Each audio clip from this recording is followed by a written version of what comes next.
Ang mga ganap ni Catherine Bernardo sa event ng Lancome Idol Philippines, ang bagong endorsement ng aktres. Narito ating panuorin. Hi Cathy, hi! Sorry wala kayo dito ngayon, but andito naman mostly ng admins. I miss you guys. I hope you're doing well and I shall see you very soon when I get back from... So blessed talaga ang aktres na si Catherine. Ito ang kauna-unahang napiling ambasador ng Lancome Idol Philippines. I think I'm in the process of getting to know myself in this year of my life. And I would say that this got to be my favorite so far. Well-deserving naman ang aktres sa kanyang bagong endorsement. Ang saya pala, girl! Ang saya! Blooming pa kayo! Ang saya! But you know, a lot of jumping out, kinakabahan din ako as I enter the studio. Kinikilig naman si Catherine habang nagsasalita tungkol sa kanyang karanasan as endorser.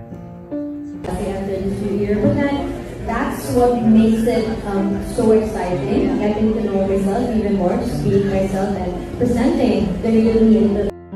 Smart at talented din itong si Catherine Bernardo. Maraming alam na bagay. Into the world. So I'm just happy na tinatanggap nila whatever I do, whatever the way I present myself and everything. It's just very, I just appreciate that so much. And I think ayon sa aktres, excited at masaya naman ito na makatrabaho ang Lancome family.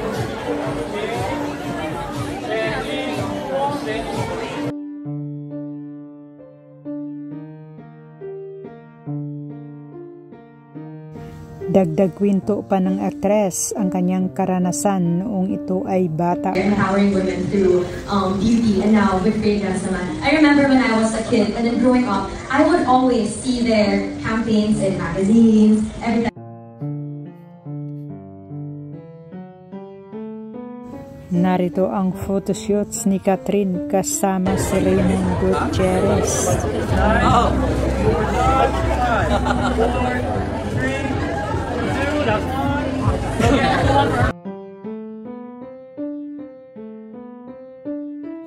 Isa din sa kapamilya ng Lancome Idol Philippines si Raymond Gutierrez.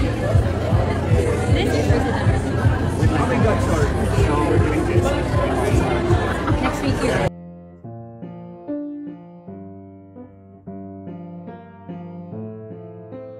Nagkwentuhan naman ang dalawa pagkatapos ng kanilang picture.